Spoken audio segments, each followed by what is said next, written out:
Trump की नहुसत के साए अमेरिका पर मज़ीद गहरे हो गए। एक और अमेरिकन तैयारा गिरकर तबाह हो गया और इस दफ़ा B-52 तैयारा तबाह हुआ जो जौहरी हथियार लेकर जाने की सलाहियत रखता है, जिसमें कम से कम 8 अमरीकी फ़ौजियों के हलाक होने की इत्तलात हैं। इस बारे में आमिर रज़ा से बात करते हैं। आमिर भाई, पिछले 3 से 4 महीने अमेरिका के लिए एक डरावना ख्वाब साबित हो रहे हैं।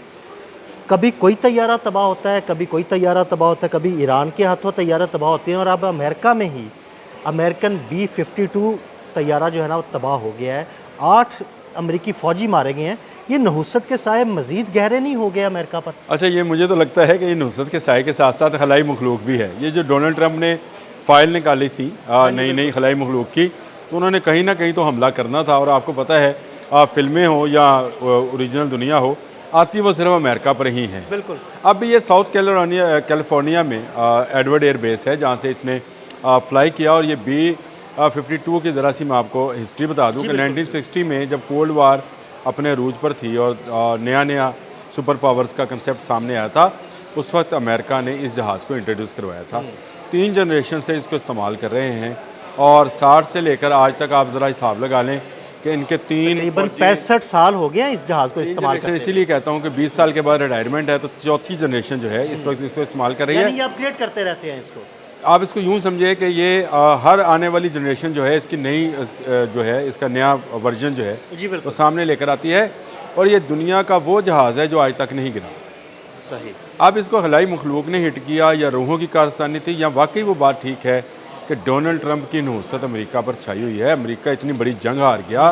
अमेरिका के वो तैयारे जो स्टेल्थ टेक्नोलॉजी की वो जो समझा जाता था मिराज थे F-35 जैसे, वो गिर गए। उसका KC-135 किसी काबिल नहीं रहा।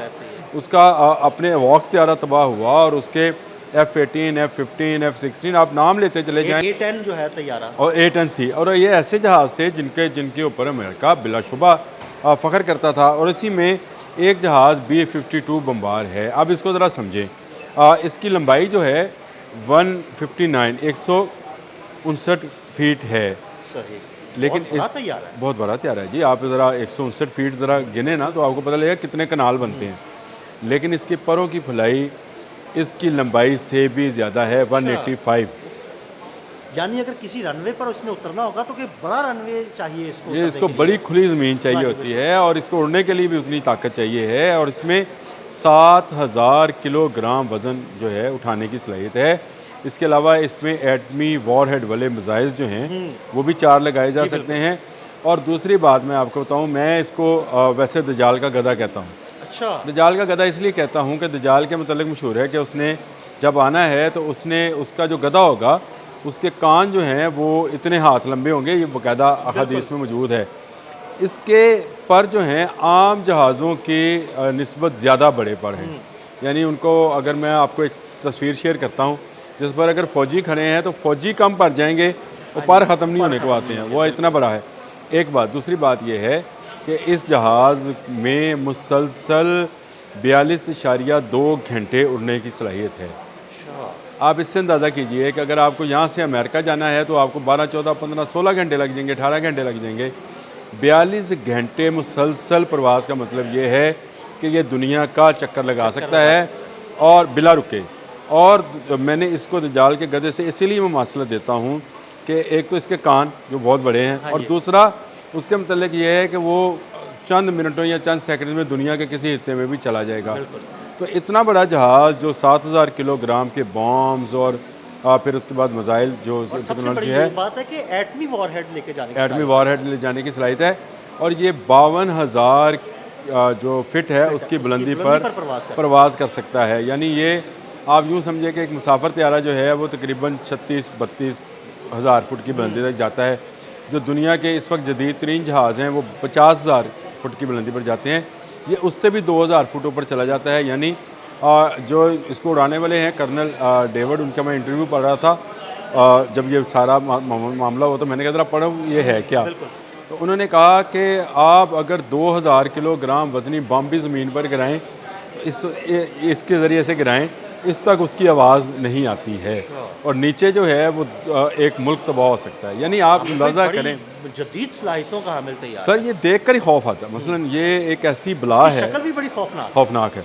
ये एक ऐसी बला है जिस पर बिलाशुबा अमेरिका जो है वो फ़ख्र कर सकता था, लेकिन उसका फ़ख्र हर आने वाले दिन के साथ, और मैं ये समझता हूँ जो नाहक मुसलमानों को शहीद किया है ये उसकी नहुसत है। खलाई मखलूक तो इसकी अपनी पैदा करता है, ट्रंप की वो फिल्मी करैक्टर्स हैं जो उसने फ़ाइल निकाली है कि यहाँ पे प्रोजेक्ट नज़र आया, वो सिर्फ पूरी दुनिया में अमेरिकन फ़ौजियों को नज़र आया, अमेरिकन फौजियों की नज़र आते हैं या कुछ आवाम को आप कह लें 2-4, लेकिन वहाँ पे जहाँ अमरीकी लेकिन क्या फ़ौजी अड्डे पाकिस्तान में कभी नज़र नहीं आया? हैं, नहीं यार, रशिया में भी नहीं आया। ये अमरीकी फ़ौजी अड्डों पर नज़र आता है, और वाम को भी अगर दिखाया जाता है तो वहीं पर दिखाया जाता है। ये ऑब्जेक्ट्स जो भी हैं ये क्या है क्या नहीं है, ये एक अलग कहानी है कि इन्होंने क्यों खलाई मखलूक वाला देखा है, लेकिन देख लें कि इन पर उलट पड़ रहा है। अब ये फ्लाई करते ही ये एयर बेस पे गिरा है, और अगर आप उस एयर बेस का ज़रा अंदाज़ा करें कि वहाँ पर फैली राख जो है वो आपको नज़र आएगी कि ये कितनी बड़ी जला है। यानी इतना इसका एक एक पुर्जा जलकर खाकस्तर हो गया है। कोई एक चीज़ जो होती है ना वही नहीं बची। मेरा ख्याल है ब्लैक बॉक्स ही बचा होगा जो इसमें मौजूद होगा, और उससे तहकीकात सामने आएंगी कि हुआ क्या था। 8 लोग अपनी जान से गए, जो कि अमेरिका के लिए मेरा ख्याल है बहुत ही कीमती। हाँ जी, ऑब्वियसली पायलट्स अगर मौजूद हैं, पायलट्स जहाज़ उड़ा रहे थे, तो पायलट्स की जानें बड़ी कीमती होती हैं। और इसमें एक ऐसा शख्स भी मौजूद था, चले मैं आपको एक और ब्रेकिंग न्यूज़ भी दे देता हूँ। इसमें एक ऐसा शख्स भी मौजूद था जो अमेरिका के लिए दुनिया भर में असले की ठेकेदारी करता था। अहम बात है। ये बहुत अहम बात है। ये इसलिए अहम बात है कि फ़ौजियों का लड़ते हुए मर जाना, किसी जहाज़ के तबाह होना, उसमें मरना, ये जहाज़ों के होते रहते हैं। पाकिस्तान का पिछले दिनों तरबीती जहाज़ जो है वो गिरा, इंडिया में 2 जहाज़ गिर गए, ब्राज़ील में गिरा, मुख्तलिफ ममालिक के गिरते रहे। लेकिन एक ऐसा ठेकेदार जो कि जिसके पास दुनिया में वेपनरी सप्लाई करने का ठेका रहा है, उसका इस जहाज़ में मौजूद होना, मैंने हैज़ है कि जहाज़ कहाँ जा रहा था, कैसे हिट हुआ और क्यों हिट हुआ, कि इसमें एक चीज़ भी बाकी नहीं बची। इसकी पूरी बॉडी के अंदर, क्योंकि इसका फ्यूल जो है वो मौजूद होता है, इसीलिए ये 42 घंटे उड़ सकता है जी, इसीलिए ये दुनिया का चक्कर लगा सकता है, इसीलिए ये 52,000 फिट की बुलंदी पर तक जा सकता है। तो इसके अंदर इतना फ्यूल था कि उसने एक एक चीज़ जो इवन जो को लोहे की और मटीरियल्स की, ना सिर्फ लम्हों में जला वाले कोई चीज़ छोड़ी ही नहीं। तो ये एक मैं समझता हूँ कि अमेरिका का बहुत बड़ा नुकसान है। एक तो इसका अमेरिका की साख का नुकसान है, दूसरा B-52 पर भी जो इसकी नेक्स्ट जनरेशन इन्होंने बनाई थी, मैंने आपको कहा ये 4th जनरेशन है, इस जनरेशन का जहाज़ जो है उसके अंदर क्या ख़राबी हुई या इसको बाहर से हिट किया गया। अब ये वो मुहिम्मा है। मुझे लगता है कि अब कुछ अरसे के लिए इन तमाम तैयारों को ग्राउंड कर दिया जाएगा ताकि तहकीकात हों, उसके बाद अंदाज़ा हो कि इसमें क्या ख़राबी है। देखिए 2 चीज़ें हैं, एक तो हमला हुआ तो किसने किया, क्या हलाई मखलूक थी, दूसरा अगर ख़राबी हुई है तो कैसे हुई है। ये इतनी बड़ी कंपनीज़ हैं कि ये अपने जहाज़ अब नहीं उस वक्त तक उड़ाएंगे या पायलट्स को नहीं देंगे जब तक इसकी तहकीकात मुकम्मल नहीं कर लेंगे। तो B-52 और दुनिया का सबसे बड़ा जहाज़ जो है वो तबाह हुआ है। मैंने अब बाकी डिटेल्स आपको बता दी, और मैं ये समझता हूँ ये अमेरिका का बहुत बड़ा जंगी नुकसान है। बहुत शुक्रिया आमिर भाई। आमिर भाई ने इस जहाज़ के बारे में बड़ी तफसील के साथ आपको बताया, और ये भी बताया कि क्या ये किसी खलाई मखलूक का हमला है या कोई तकनीकी ख़राबी है। अदील अहमद और आमिर रज़ा को फॉलो करते रहें। अब तक के लिए इजाज़त दीजिएगा। अल्लाह हाफ़िज़।